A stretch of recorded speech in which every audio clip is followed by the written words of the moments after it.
নমস্কার বন্ধুরা, বেঙ্গলি স্বাস্থ্য কথায় আমাদের সকলকে স্বাগত। প্রতিবারের মতো আবার একটি নতুন ভিডিও নিয়ে হাজির হয়েছি। আজকের ভিডিওর মূল তথ্য হচ্ছে কুম্ভ মেলা। কুম্ভ মেলা সম্বন্ধে বিভিন্ন তথ্য নিয়ে হাজির হয়েছি আজকের ভিডিওতে। আমার চ্যানেল যদি নতুন হয়ে থাকুন তাহলে অবশ্যই আমার চ্যানেলকে সাবস্ক্রাইব করে পাশে থাকা বেল আইকনটি প্রেস করবেন। আর আমার চ্যানেলে যদি সাবস্ক্রাইবার হয়ে থাকেন তাহলে অবশ্যই এই ভিডিওটি সমস্ত হিন্দু সনাতনীদের কাছে শেয়ার করুন, যাতে এই তথ্য সমস্ত হিন্দুদের কাছে পৌঁছে যায়। এই বছর যে মহাকুম্ভ মেলাটি হতে চলেছে, এটি সাধারণত কুম্ভ মেলা নয়, এটি মহাকুম্ভ মেলা।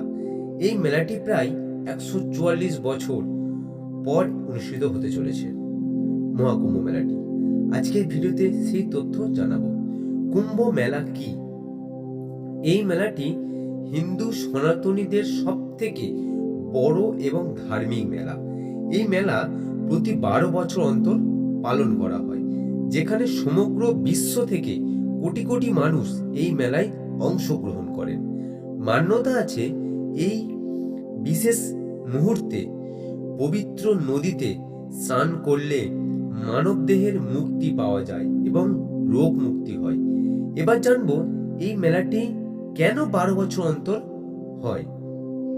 এই মেলাটি কয়েকটি পবিত্র স্থানেই কেন হয়, চলুন এবার সেই তথ্য জানা যাক।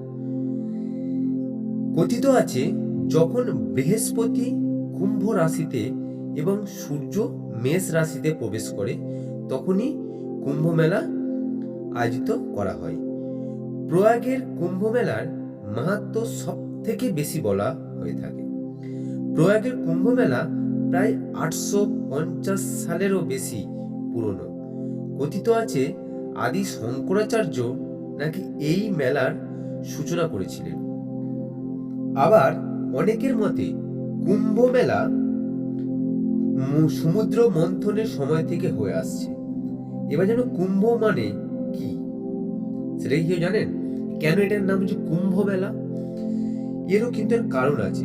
কুম্ভ মানে হচ্ছে কলসি, বা কুম্ভ শব্দের অর্থ হলো একটি কলসি। যেই কলসিটি হলো অমৃতের কলসি। শাস্ত্র অনুযায়ী দুর্বাসা মুনি একসময় দেবরাজ ইন্দ্রের সাথে দেখা করবার জন্য স্বর্গের পথে হাঁটছিলেন, আর ঠিক সেই সময় ইন্দ্রদেবের সাথে দেখা হয়ে যায়। দেখা হয়ে যাওয়ার কারণে দুর্বাসা মুনি খুশি হয়ে দেবরাজ ইন্দ্রকে গলার একটি মালা উপহার দেন। দেবরাজ ইন্দ্র সেই মালাটি নিয়ে তার বাহন হাতিকে দিয়ে দেয়। তখন হাতি সেই মালাটির মর্ম না বুঝে ফেলে দেয় এবং পা দিয়ে মারিয়ে চলে যায়।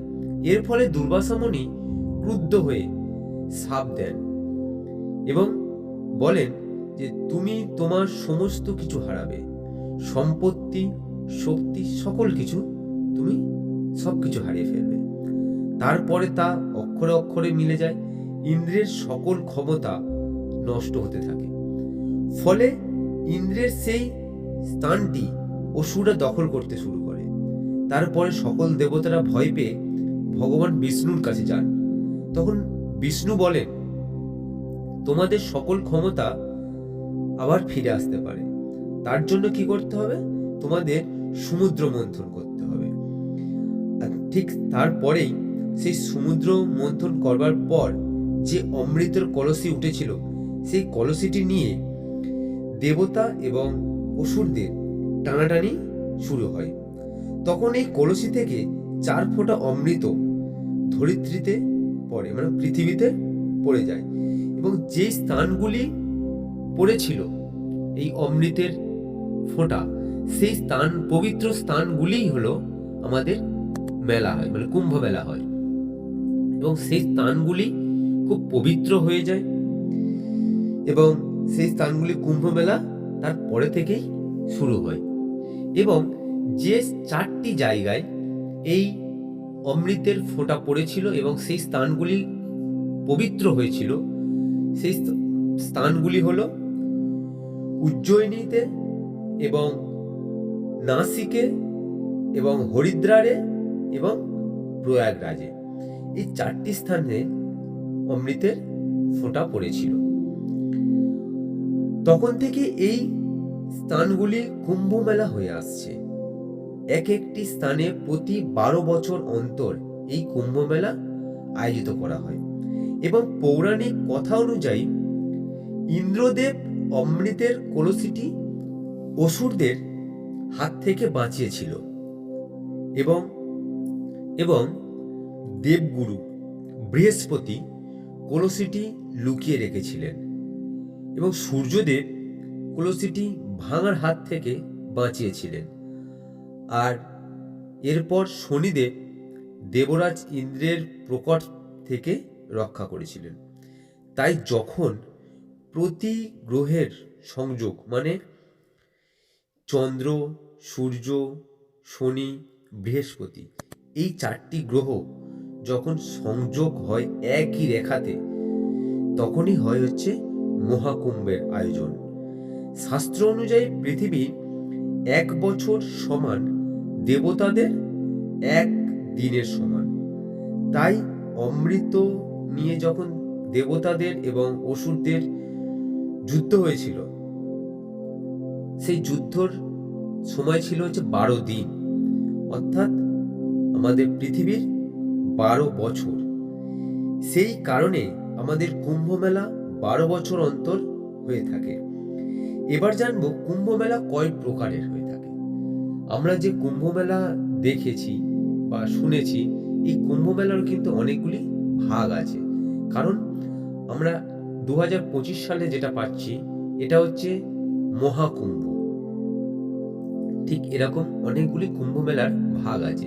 সেই 5টি ভাগ হচ্ছে, প্রথমত মহাকুম্ভ মেলা, দ্বিতীয় হচ্ছে পূর্ণ কুম্ভ মেলা, এবং তৃতীয় হচ্ছে অর্ধ কুম্ভ মেলা, এবং চতুর্থ হচ্ছে কুম্ভ মেলা ও মাঘ কুম্ভ মেলা।